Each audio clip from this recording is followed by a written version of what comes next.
bagi semua umat Tuhan. Jika saudara ingin mengalami lawatan dan mujizat Tuhan, bergabunglah bersama kami di channel YouTube GPIS Kina Glory Ambon. Haleluya, great is our God. These words are from my heart. These words are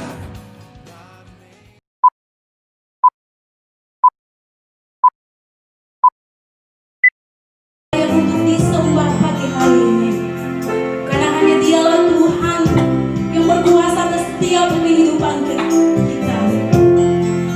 Mari kita berikan yang terbaik bagi Tuhan kita di pagi hari ini.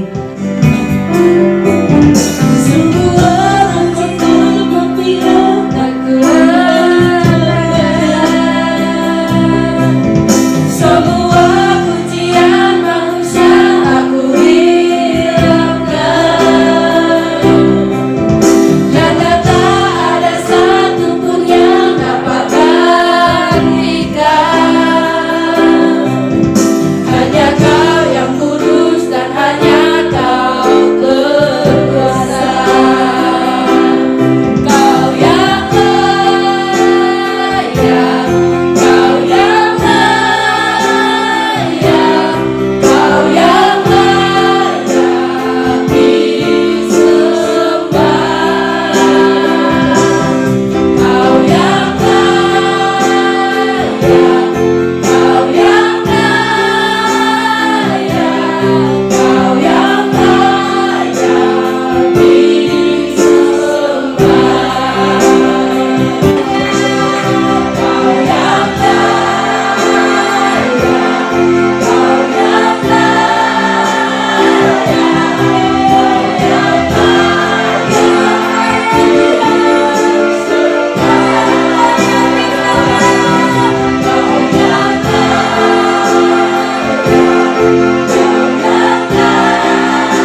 dahsyat di dalam kehidupan kami Tuhan. Terima kasih Bapa di dalam surga, terima kasih Tuhan.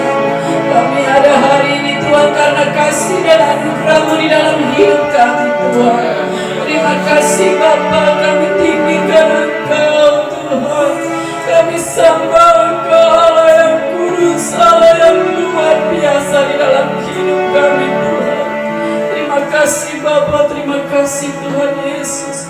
Roh Kudus yang manis, kami mengundang kuasa-Mu hadir di tengah-tengah kami. Kami mengundang urapan-Mu turun di dalam kehidupan kami pada pagi hari ini.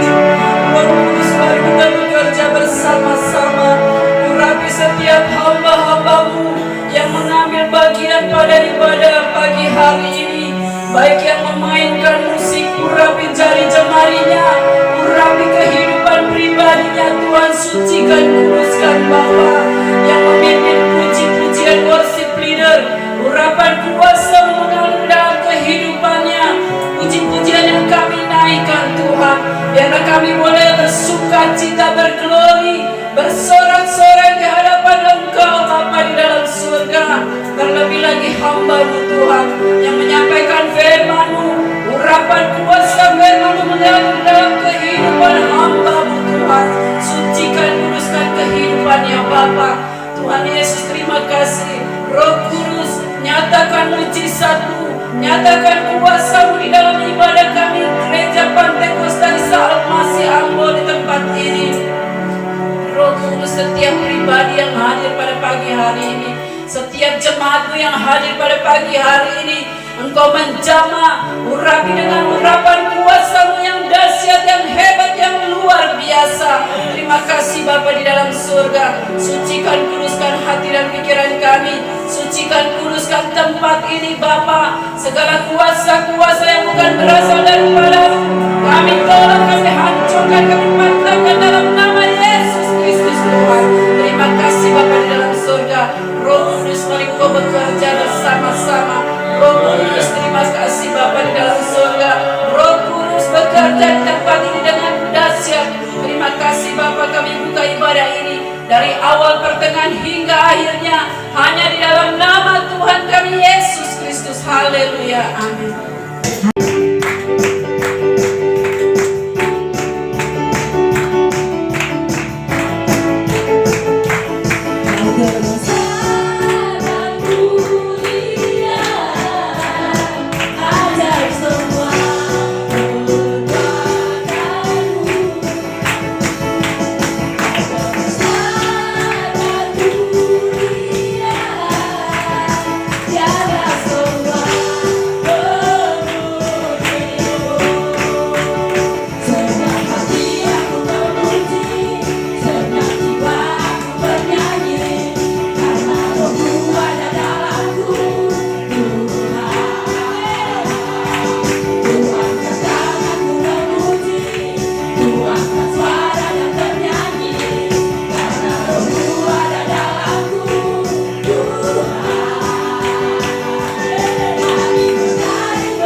satu keyakinan kita dan kepercayaan kita kepada Dia.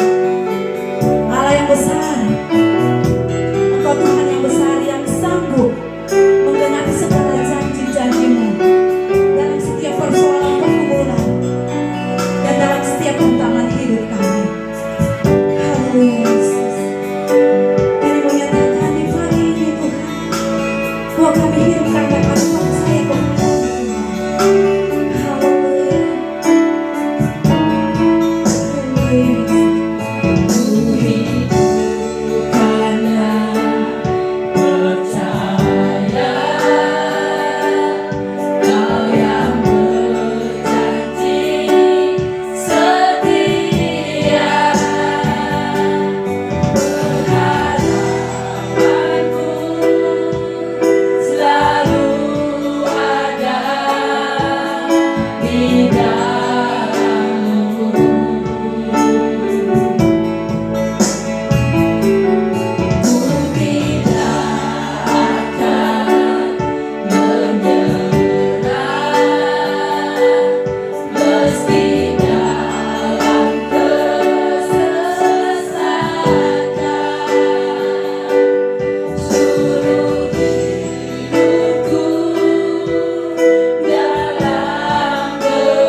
Daripada raja di atas segala raja.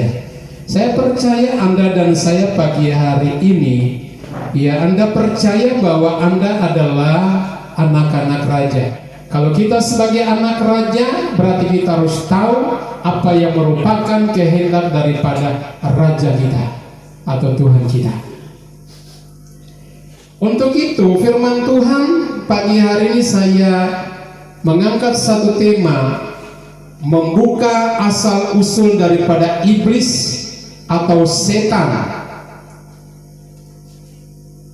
Saudara, saya mengatakan ini rahasia setan ditelanjangi. Jadi ada yang mendengarkan firman, jangan mendengarkan firman ini, harus menaruh perhatian sungguh-sungguh. Saya mendapat kerangka pelajaran tentang asal usul daripada setan atau iblis ini, saudara. Karena kita lihat banyak spekulasi atau pertanyaan-pertanyaan tentang wujud daripada setan itu seperti apa. Pertanyaan itu pun mungkin timbul dalam hati kita sebagai anak-anak Tuhan. Kita tidak tahu wujud daripada setan atau iblis itu seperti apa. Ya.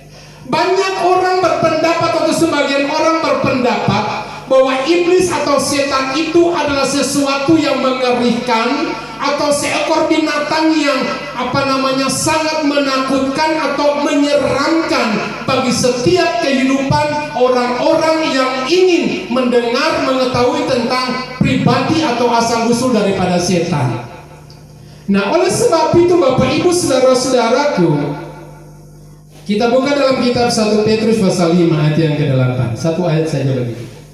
Sadarlah dan berjaga-jagalah, Lawanmu si iblis berjalan keliling sama seperti singa yang mengaum-ngaum dan mencari orang yang dapat ditelannya.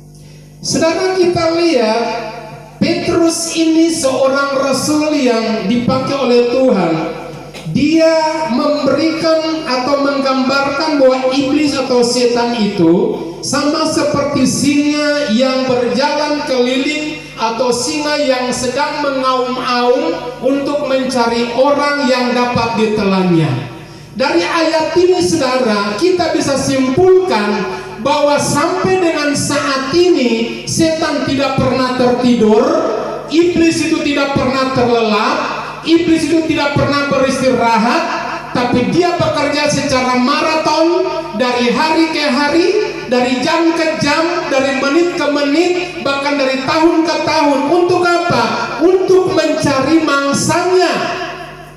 Orang yang sudah menjadi mangsa daripada antikris, setan ini, saudara, itu dia tidak peduli lagi untuk mempengaruhi kehidupannya. Tapi sasaran dia, tujuan daripada setan atau iblis ini, dia berusaha untuk mempengaruhi orang-orang yang takut kepada Tuhan, orang-orang yang menyatakan dirinya adalah orang-orang yang beribadah kepada Tuhan, termasuk kehidupan saudara dan saya. Dia mencari peluang dan kesempatan untuk dia menelan hidup-hidup. Kata menelan di sini saudara, itu berarti dia berupaya untuk menguasai hati kita, menguasai pikiran kita, menguasai seluruh tindak laku kehidupan kita, baik dalam rumah tangga kita maupun secara universal yang ada di luar sana, saudara. Nah, saudara, tadi firman Tuhan berkata dalam kalimat awalnya, sadarlah dan berjaga-jagalah. Saudara, kita sebagai anak Tuhan bukan berarti bahwa kita berleha-leha. Kita menjadi anak Tuhan yang sudah menyandang predikat sebagai anak Tuhan, bukan berarti kita santai-santai saja, saudara. Ayub dia berkata bahwa selama kita hidup dalam dunia ini, kita harus masuk dalam satu proses perjuangan dan pergumulan. Itu sebabnya, saudara, saya mau katakan bahwa posisi kita pada saat sekarang ini sangat terjepit dengan kondisi daripada waktu atau daripada pekerjaan pengaruh daripada kuasa setan dan iblis. Itu sebabnya, saudaraku, kita harus percaya, kita harus antisipasi, kita harus punya sikap yang positif. Jangan kita lemah, jangan kita tertidur, jangan kita malas, jangan kita masa bodoh dalam kehidupan kita. Saya mau katakan orang Kristen, bahkan kekristenan saat sekarang ini banyak bersifat masa bodoh, banyak bersifat acu tak acu, bahkan banyak yang tertidur, rohaninya tertidur, tidak pernah siuman dan boleh punya kerinduan untuk melihat bagaimana kehendak Tuhan di dalam kehidupannya. Saudara, itu sebabnya Bapak Ibu Saudaraku, tadi saya katakan dari ayat ini kita bisa simpulkan bahwa iblis tidak pernah beristirahat selama dari awal kejadian dunia sampai pada akhirnya dia masuk kepada jurang kebinasaan. Dia tidak pernah akan berdiam diri, saudara. Kalau dia tidak berdiam diri, berarti kita juga harus lebih berhati-hati, harus lebih waspada, harus kita sadari bahwa kita sementara berada di ujung tombak atau ujung mulut daripada singa ini. Karena singa adalah gambaran daripada setan atau iblis, saudara. Kenapa Petrus dia memberi gambaran bukan binatang lain tapi singa? Kenapa, saudaraku? Ya, karena singa itulah binatang yang terkuat. Siapa yang mempengaruhi dunia ini? Iblis yang mempengaruhinya. Buktinya apa iblis mempengaruhinya? Kalau kita lihat, saudara, di antara miliaran orang di dalam dunia ini, hanya sedikit orang yang hidup sesuai dengan kehendak Tuhan. Amin. Tapi banyak orang, miliaran orang, saudara, ratusan juta orang hidup tidak sesuai dengan polanya Tuhan. tidak sesuai dengan kehendak Tuhan, perintah daripada Tuhan, itu merupakan bukti atau kenyataan bahwa setan sedang menguasai dunia ini. Saudara Bapak Ibu yang diberkati oleh Tuhan, timbul pertanyaannya seperti ini.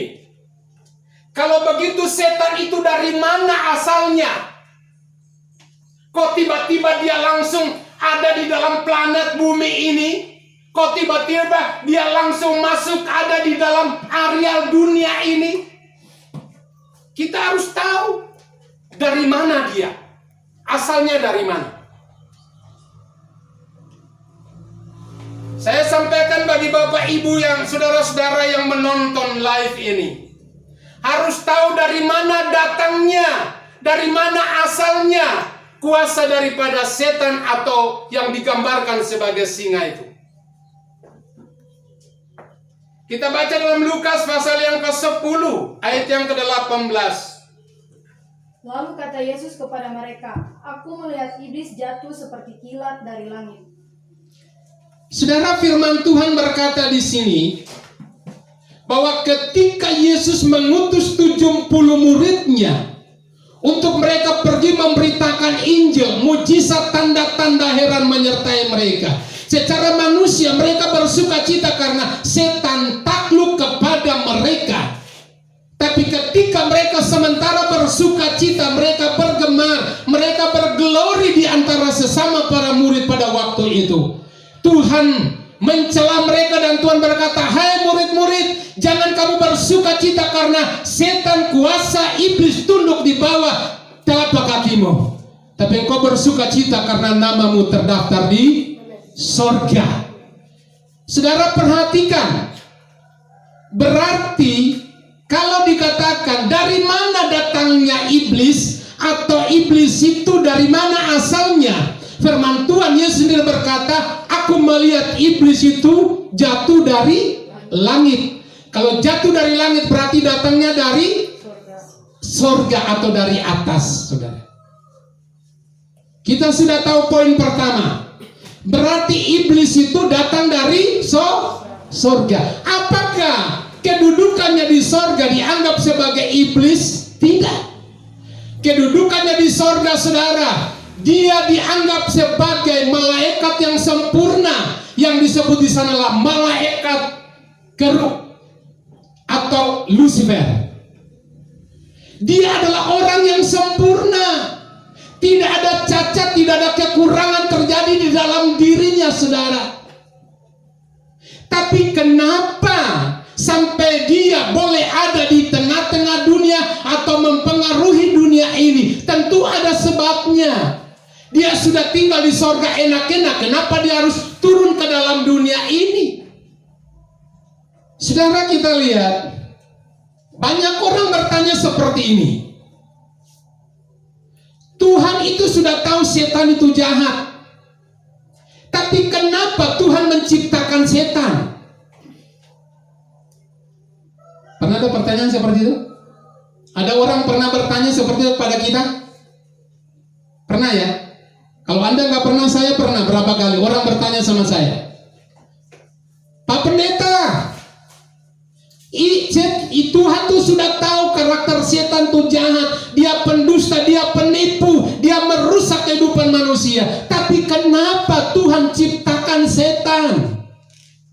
Saya mau bertanya bagi kita, apakah Tuhan ciptakan setan? Tidak.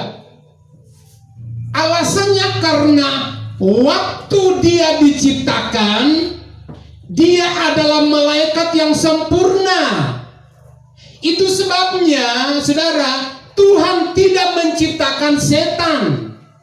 Tuhan menciptakan malaikat. Dia berasal dari malaikat. Malaikat itu terbuat atau dibentuk dari roh. Oleh sebab itu dia sempurna, tidak ada kekurangan ada pada dirinya karena dia sempurna adanya. Itu sebabnya Tuhan tidak pernah menciptakan setan. Amin. Ya. Nanti kita bisa tahu, saudara, Kita sudah takut Tuhan ini apa setan dalam diri kita atau tidak? Nanti akan kelihatan, saudara. Lalu tadi saya katakan, kalau begitu dari mana dia bisa ada dalam planet bumi ini? Dia bisa mengitar-itar, bisa mengidar-idar, mengelilingi dunia seperti singa yang mengaum-aum. Yehezkel pasal 28, saudara. Kita baca dalam kitab Yehezkel pasal 28 ayat 12 sampai 15. Hai anak manusia, ucapkanlah suatu ratapan mengenai raja. Tuhan berkata kepada Yehezkel, ucapkanlah sesuatu. Dan katakanlah kepadanya, beginilah firman Tuhan Allah, gambar dari kesempurnaan engkau, penuh hikmat dan maha indah. Engkau di Taman Eden, yaitu Taman Allah, penuh segala batu permata yang berharga. Dia ada di dalam kerajaan sorga, Taman Eden sorga. Dia berkata, engkau adalah lambang daripada kesempurnaan. Berarti tidak ada cacat di dalam dirinya. Teruskan. Yaspis merah, krisolit dan yaspis hijau, permata pirus, krisoperas dan nefrit, lasurit, batu darah dan malakit. Dia dihiasi dengan batu-batu permata, saudara.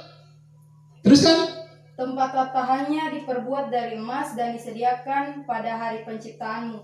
Kuberikan tempatmu dekat kerub yang berjaga, di gunung kudus Allah engkau berada, dan berjalan-jalan di tengah batu-batu yang bercahaya. Saudara perhatikan baik. Tidak tanggung-tanggung Tuhan memberikan tempat atau posisi yang terbaik kepada malaikat Lucifer atau malaikat kerub yang tadi. Dia ditempatkan ya di atas kerub. Ya. Coba baca kembali ayat itu. Engkau tak bercela di dalam tingkah lakumu Ya. dari penciptaanmu sampai terdapat kecurangan padamu. Engkau tidak bercela di dalam tingkah lakumu sejak hari penciptaanmu sampai terdapat kecurangan di dalam dirimu. Jadi dari awal dia sempurna, dia tidak bercacat, tapi akhir perjalanan kehidupannya dia melayani Tuhan di sorga, maka terdapat kecurangan di dalam dirinya. Kecurangannya apa? Yehezkel pasal yang ke-28 ayat 17. Kita lihat kecurangannya. Engkau sombong karena kecantikanmu, hikmatmu kau musnahkan demi semarakmu, ke bumi kau kulempar, kepada raja-raja engkau kuserahkan menjadi tontonan bagi matanya. Puji Tuhan. Saya mau bertanya bagi saudara, malaikat itu perempuan atau laki-laki?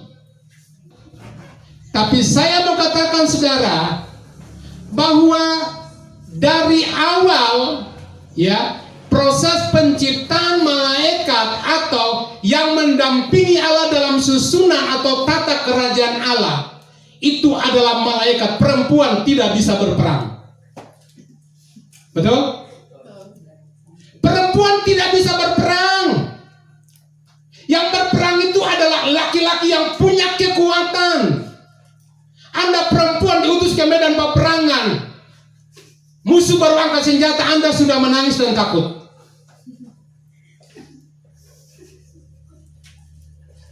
Makanya dikatakan di sini, engkau sombong karena kecantikan atau ketampananmu dalam terjemahan yang lama. Dikatakan engkau sombong karena ketampananmu, hikmatmu, saudara. Hikmat ini lebih daripada hikmat Daniel. Itu sebabnya saudaraku, waktu Tuhan malaikat Gabriel mau berbicara kepada Daniel, ini malaikat Lucifer ini datang untuk menghalangi rahasia yang Tuhan membukakan kepada Daniel. Tapi untuk malaikat Gabriel datang, dibantu oleh malaikat Mikael untuk menghalau malaikat Lucifer, dan akhirnya rahasia firman boleh dibukakan kepada Daniel.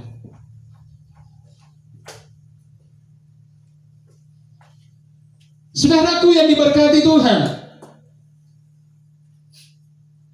engkau sombong karena kecantikanmu, hikmatmu, kau musnahkan demi semarakmu, saudara.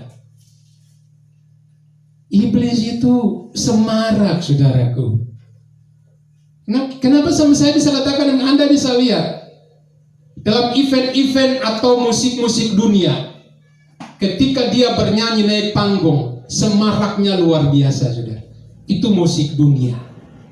Itu menunjukkan, membuktikan bahwa setan atau iblis itu dia penuh semarak. Ya, di antara kita yang hadir di sini, saudara, saya lihat ada semarak Tuhan dalam diri Anda masing-masing.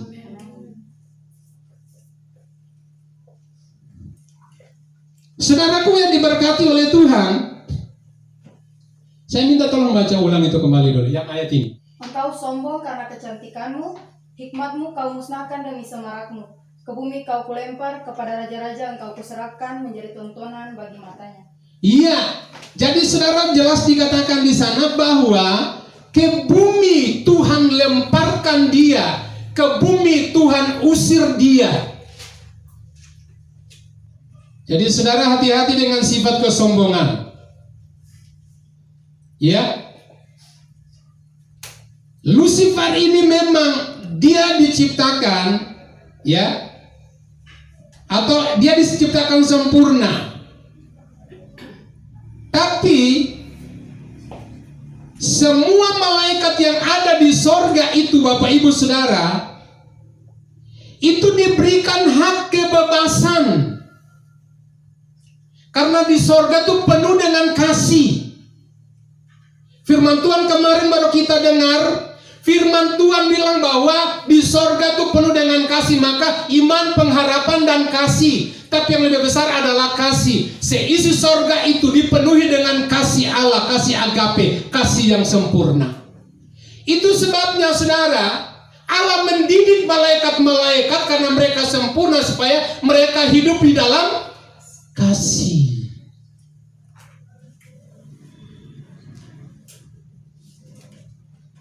Saudara, kita lihat Tuhan berikan hak bebas kepada para malaikat untuk menentukan.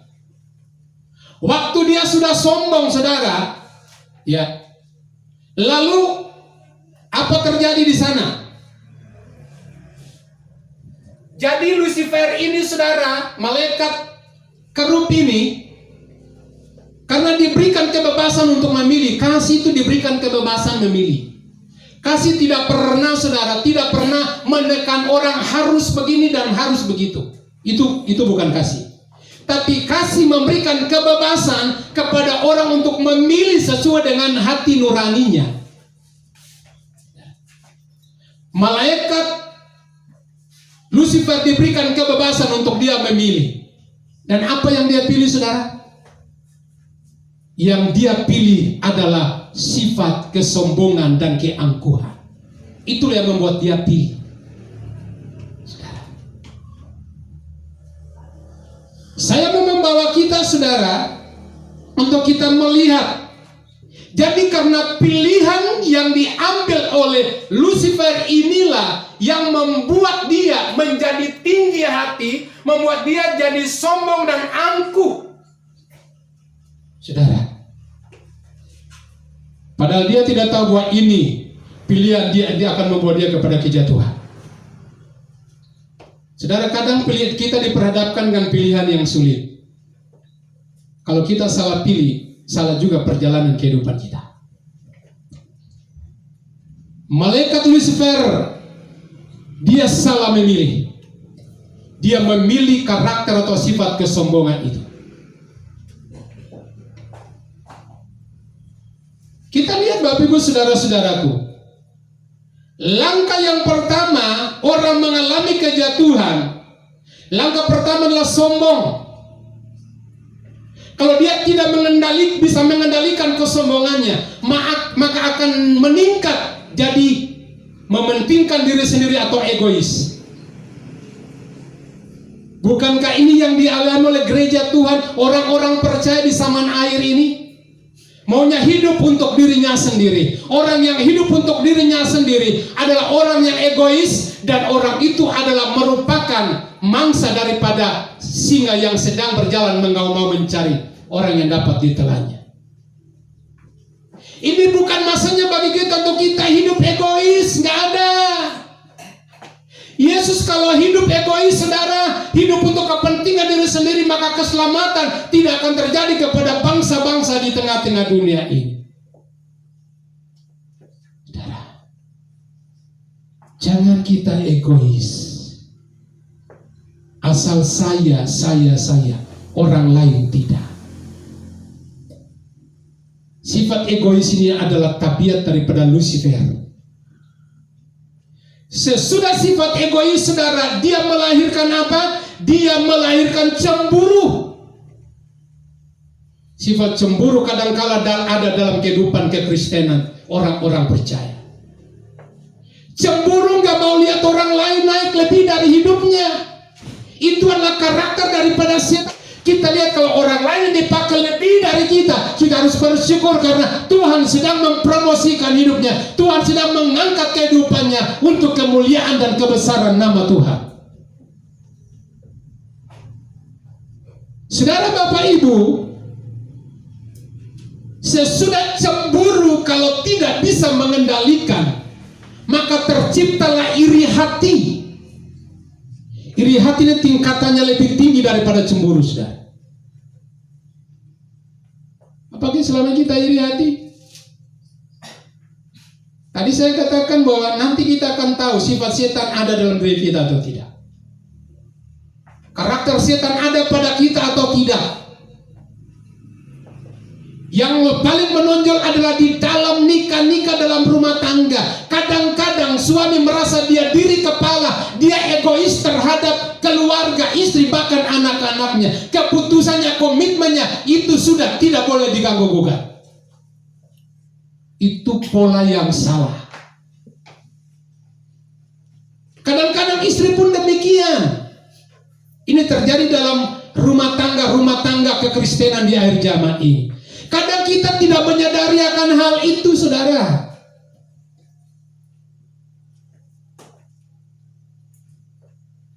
Sesudah iri hati, maka timbul apa? Kebencian. Kebencian itu sudah derajatnya lebih tinggi, saudara. Saudara lihat, Kain membunuh adiknya karena faktor apa? Cemburu. Kenapa bangsa bangkit melawan bangsa, berperang melawan bangsa yang lain? Karena apa? Karena cemburu. Kenapa sering terjadi gejolak atau perpecahan dalam rumah tangga Kristen? Karena sifatnya cemburu. Saudaraku yang diberkati Tuhan, saya berharap pengajaran ini disalurkan, dibawakan kepada orang lain.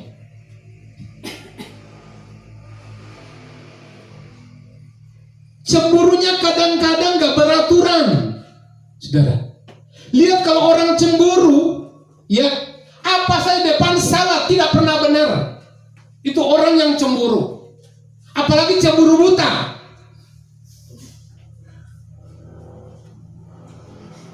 Suami tidak melakukan ini, tapi dia menuduh suaminya, engkau melakukannya, kamu melakukannya. Jadi seolah-olah dia menjadi seorang diktator untuk menuding suaminya. Dan sebaliknya, suami juga menuding istrinya kalau istrinya berjalan dengan laki-laki lain, padahal sebetulnya tidak ada apa-apa, tapi dia mulai cemburu. Saudara, kalau perempuan cemburu itu masih lemah lembut. Kalau laki-laki cemburu kasar, saudara. Laki-laki cemburu itu tangan jalan, kaki jalan. Kalau perempuan cemburu, kaki nggak jalan, tangan nggak jalan. Tapi yang jalan adalah mulutnya yang jalan.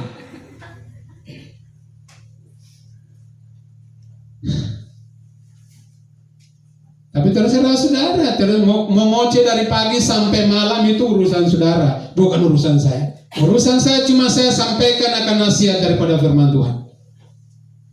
Kalau sudah melahirkan cemburu Bapak Ibu, tidak bisa menguasainya, maka terjadi tindakan itulah tindakan peperangan.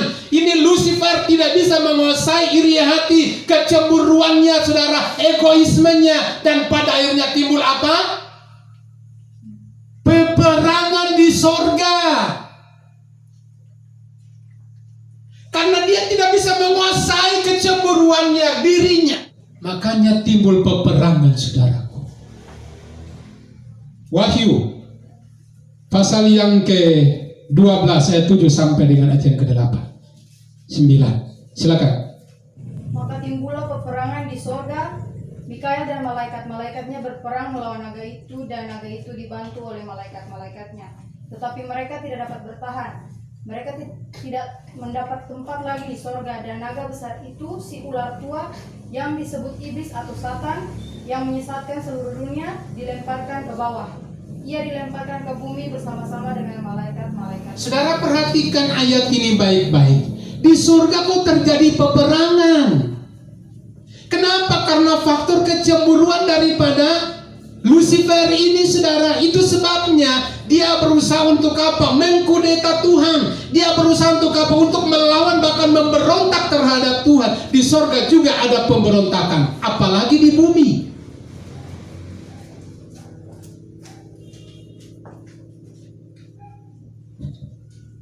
Amin. Amin.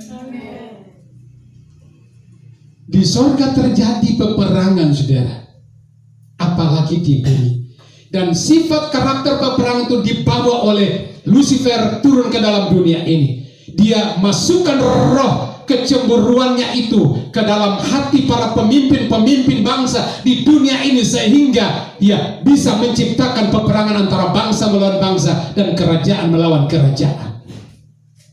Kalau begitu pertanyaan seperti ini,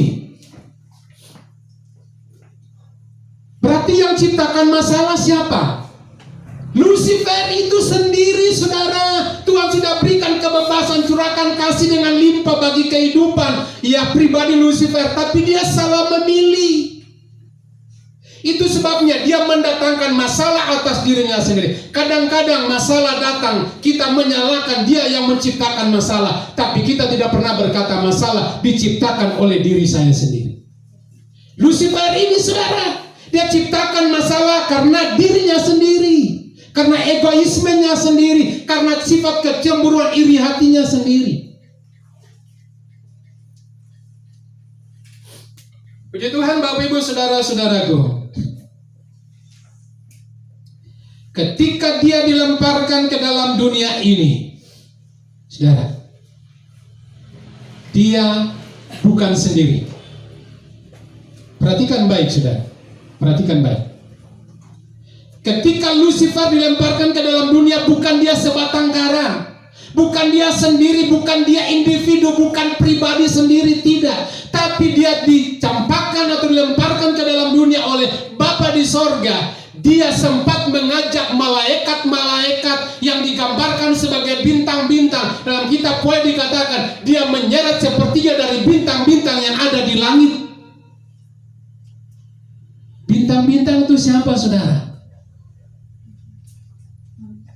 Malaikat itulah bintang-bintang. Dia menyeret sepertiga dari bintang-bintang. Malaikat saja diseret, apalagi kita.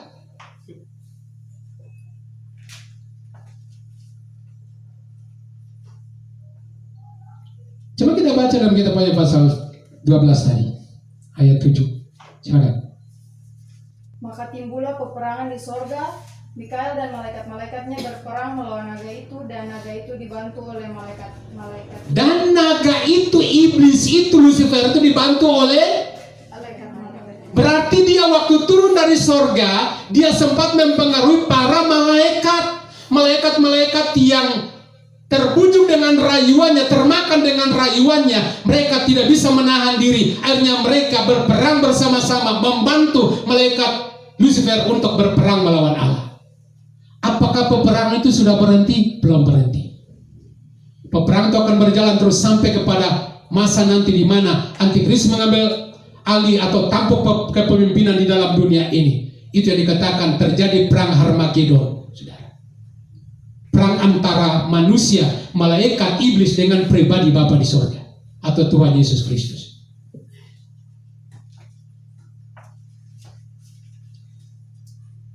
Ayat yang keempat dari pasal 12. Perhatikan baik-baik. Ya. Dan ekornya menyeret sepertiga dari bintang-bintang di langit dan melemparkannya ke atas bumi. Ada yang menafsirkan bahwa sepertiga dari bintang-bintangnya anak-anak Tuhan. Saya katakan tidak, silakan duduk. Bukan anak-anak Tuhan, karena posisi bintang-bintang ini ada di langit atau di sorga. Jadi bukan anak-anak manusia seperti kita, tapi itu bicara soal malaikat-malaikat yang digambarkan sebagai bintang-bintang di sorga. Dia berkata di sana, saudara, bahwa dan ekornya menyeret sepertiga dari bintang-bintang di langit. Bukan di bumi, tapi di langit. Saudara, ada di mana? Malaikat ada di mana? Di langit atau di sorga. Saudaraku, ekor daripada naga itu berbicara tentang pengajaran-pengajaran palsu, ya, yang mempengaruhi orang-orang percaya. Ekornya sampai saat ini, saudara, kekuatan naga itu terdapat di ekor. Dia kalau pukul dengan ekor pasti jatuh. Ekornya menyeret sepertiga dari bintang-bintang di langit. Malaikat diberikan kuasa saja bisa jatuh, terpengaruh oleh rayuan daripada Lucifer. Apalagi kita, manusia kalau dirayu dengan uang 100.000 saja, saudara, pasti ikut rayuan setan.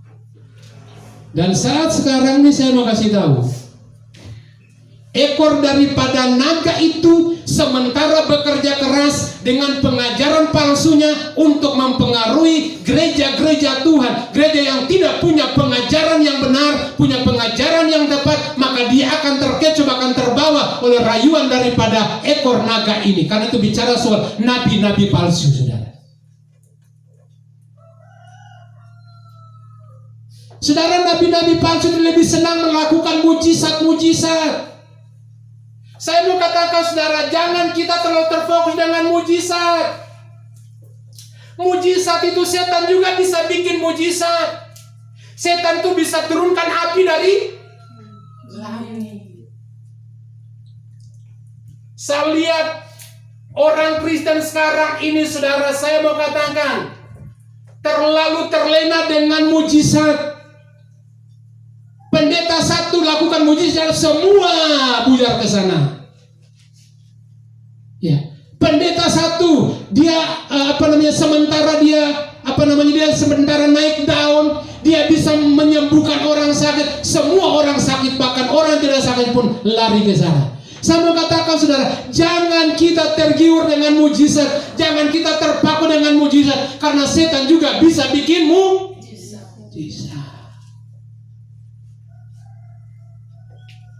Kalau begitu, saudara terpaku dengan siapa? Terpaku dengan mujizat yang sumber mujizat itu, atau Yesus Kristus. Dia sumber mujizat. Saudara, nanti pada akhir zaman ini, saudara, mujizat-mujizat yang dilakukan itu tidak jauh berbeda, beda tipis dengan mujizat yang dilakukan oleh Yesus Kristus. Kalau kita nggak punya pengajaran, kita nggak bisa melihat itu. Makanya gereja-gereja Tuhan harus punya pengajaran. Yang tidak punya pengajaran, mari ada waktu, masih ada kesempatan bagi kita berlari dan mencari pengajaran firman Allah. Saudara, saya bersyukur jemaat Tuhan di tempat ini, Tuhan berikan pembukaan firman kepada hamba-hamba Tuhan yang melayani saudara. Harus bersyukur kepada Tuhan.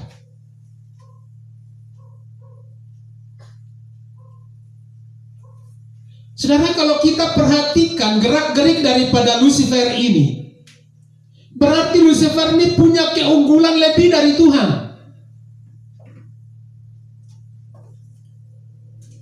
Saudara percaya? Lucifer ini punya keunggulan, saudara.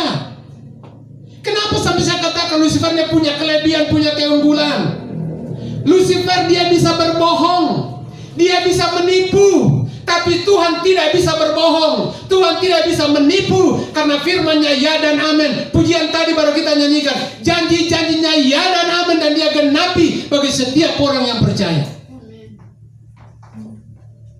Makanya saya berani katakan di sini bahwa Lucifer punya keunggulan. Unggul di dalam hal berdusta, unggul dalam hal berbohong. Jadi dia dijuluki sebagai bapak pembohong. Dan dia sebagai seorang pembunuh. Dari mulanya dia seorang pembunuh, saudara. Jadi kalau kita berbohong, kita bapaknya siapa? Ya Lucifer, saudara yang ngomong sendiri, bukan saya. Firman Tuhan hari Minggu kemarin kejujuran, saudara. Mulai dari saat sekarang ini kejujuran harus kita terapkan dalam kehidupan kita. Suami harus jujur kepada istri. Jangan suami suka mendustai istri. Ya. Suami kalau dapat uang sekian harus kasih ke istri. Harus ngomong ke istri. Kalau nggak kasih semua, udah nggak apa-apa lah. Yang penting beta dapat sekian, beta dapat sekian. Ya. Dapat 2 juta, cuma sampaikan kepada istri, "Ma, saya cuma dapat sekian, cuma kasih 100.000, sementara 1.900.000 masuk ke kantongnya." Untuk apa 1.900.000 itu, saudara? Apa?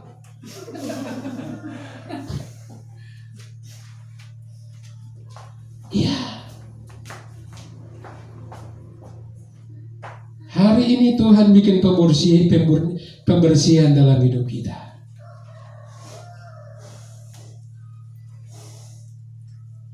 Saya tidak mau saudara mendengar firman hanya dengar tapi tidak mengerti.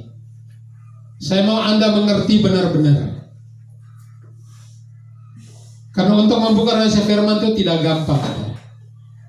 Sebabnya harus Anda mengerti benar-benar.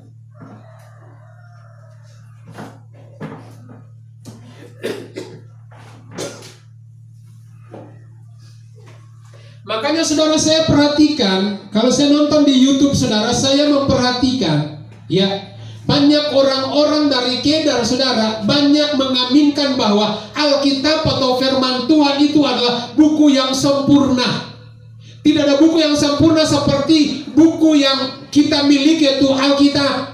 Alkitab adalah sempurna, kerangkanya sempurna, tidak ada kekurangan di dalamnya. Alkitab firman Tuhan adalah firman yang sempurna. Dan mereka memberikan kesaksian dengan begitu berani, begitu lantang, yang disaksikan, ditonton oleh jutaan bahkan ribuan orang, saudara.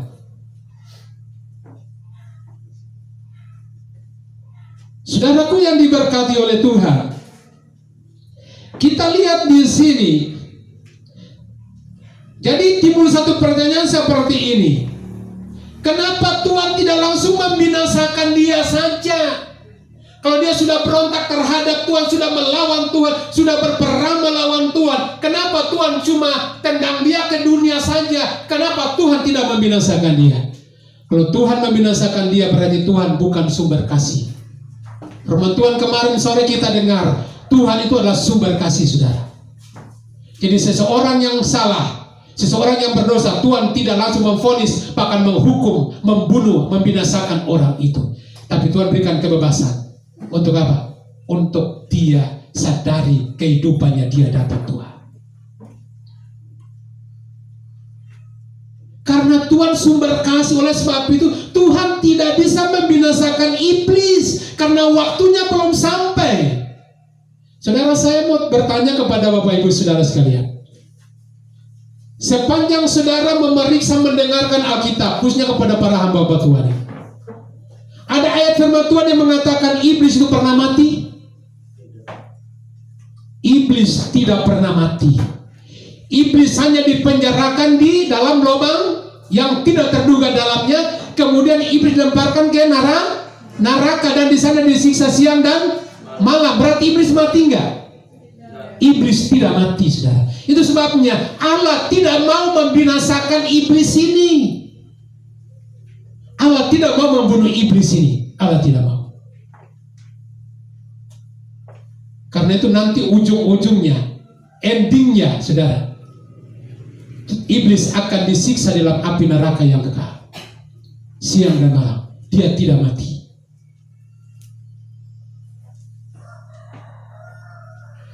Saudaraku yang diberkati oleh Tuhan, kita lihat, kita ikuti terus rentetan daripada jatuhnya iblis ini. Setelah Lucifer diusir atau dilemparkan ke dalam dunia, saudara, apa yang dia lakukan? Dia berjumpa dengan siapa? Waktu iblis dicampakkan ke bumi, orang pertama yang dia jumpai adalah Adam dan Hawa yang ditempatkan di Taman Eden. Ketika dia melihat Adam dan Hawa, maka dia tahu bahwa di dalam diri Adam dan Hawa ada kebebasan yang Tuhan berikan dalam kehidupan mereka. Sama seperti malaikat-malaikat yang ada di sorga. Tuhan berikan kebebasan kepada mereka. Maka Adam dan Hawa pun Tuhan berikan kebebasan kepada mereka di Taman Eden. Dia melihat kebebasan itu ada di dalam diri Adam dan Hawa. Itu sebabnya dia datang dengan cara menipu Adam atau menipu Hawa. Dengan demikian saudara, awal mulanya iblis turun ke dalam dunia. Dia membawa roh pendusta. Dia membawa roh kebohongan, saudara. Membawa roh kebohongan.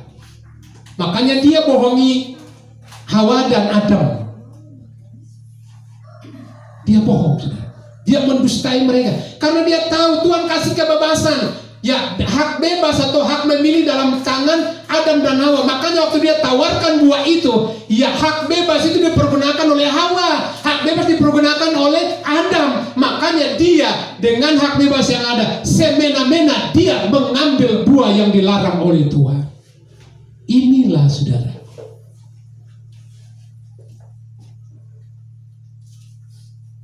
ini asal usul daripada setan atau iblis.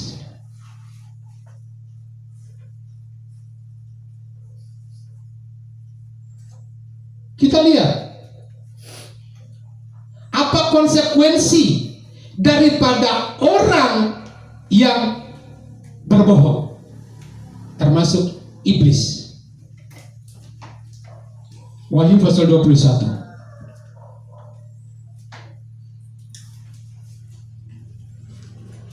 Ayat yang ke-8. Silakan. Tetapi orang-orang penakut, orang-orang yang tidak percaya, orang-orang keji, orang-orang pembunuh, orang-orang sundal, tukang-tukang sihir, penyembah-penyembah berhala, dan semua pendusta, mereka akan mendapat bagian mereka di dalam lautan yang menyala-nyala oleh api dan belerang. Inilah kematian yang kedua. Saudara perhatikan di sini, semua yang takut, jadi orang yang takut, ya, orang-orang yang tidak percaya, orang-orang keji, orang-orang pembunuh, ya, yang membenci saudara itu, ya itu juga pembunuh, termasuk dalamnya. Orang-orang sundal, tukang-tukang sihir, suka obati orang, suka pergi ke dukun dan lain-lain. Kemudian penyembah-penyembah berhala, saudara. Kemudian semua pendusta, tempatnya bukan ada di surga, tapi ada di luar surga, saudara. Saudara tahu ada di luar surga. Di luar surga itu ada di mana? Api dan belerang, neraka. Yang kita takutkan adalah kematian yang kedua ini, saudara. Kematian yang kedua ini adalah api dan belerang. Yang dimaksudkan kematian di sini bukan mati secara tubuh, tidak. Tapi yang dimaksudkan kematian di sini, saudara, itu akan disiksa seperti orang yang mati di dalam lautan api dan belerang. Bapak Ibu saudara yang diberkati oleh Tuhan, mari firman Tuhan pagi hari ini sudah ya disampaikan kepada kita. Mari kita responi baik-baik. Mari kita cerna firman ini ya secara sungguh-sungguh supaya kita bisa tahu bahwa asal usul setan itu ya sampai dengan saat ini dia masih ada di tengah-tengah dunia ini. Dia sedang mempengaruhi dunia ini. Dan sebabnya dia tahu waktunya sudah sangat singkat untuk dia akan masuk dalam penghukuman yang kekal. Oleh sebab itu dia tidak segan-segan, dia tidak beristirahat, tidak pernah tertidur, tapi dia bekerja maraton untuk membawa sebanyak mungkin orang-orang ya termasuk juga orang-orang pilihan, bahkan orang-orang yang percaya dan takut kepada Tuhan. Tidak ada satu kekuatan yang bisa membuat kita bertahan menghadapi pekerjaan daripada si singa yang sedang mengaum-aum. Ya, hanya orang yang sungguh-sungguh berpegang kepada pengajaran yang sehat, pengajaran yang benar, itulah yang mereka bertahan dan tetap dibela oleh Tuhan sampai kapanpun. Kita harus sadar sungguh-sungguh di hadapan Tuhan, setan sedang bekerja. Kalau kita nggak sadar, kita gampang dicaplok oleh setan. Tapi ketika kita sadar, maka kita pasti berjaga-jaga di dalam kehidupan kita.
Seluruh hidup kami di atas mesbahnya Tuhan. Jadikan kami umat-Mu, jadikan kami hamba-hamba-Mu yang sungguh-sungguh mau takluk di bawah kekuatan firman Allah. Menjadikan firman itu sebagai kekuatan, menjadikan firman itu sebagai pelindung dalam hidup kami. Sebab siapakah, di manakah tempat untuk kami berlari dan berlindung saat-saat terakhir ini selain kami berlindung di dalam firman Allah yang menjadi kekuatan buat kami. Terima kasih Tuhan Yesus. Kami bersyukur untuk firman Tuhan. Terima kasih buat Bapak, Ibu, saudara-saudari sekalian yang sudah menyaksikan channel YouTube kami ini, Gereja Pantekosta Isa Al-Masih Ambon. Haleluya, great is our God. Don't forget to subscribe, like, comment, and share ke sosial media kalian. God bless you all. You are the savior of my soul.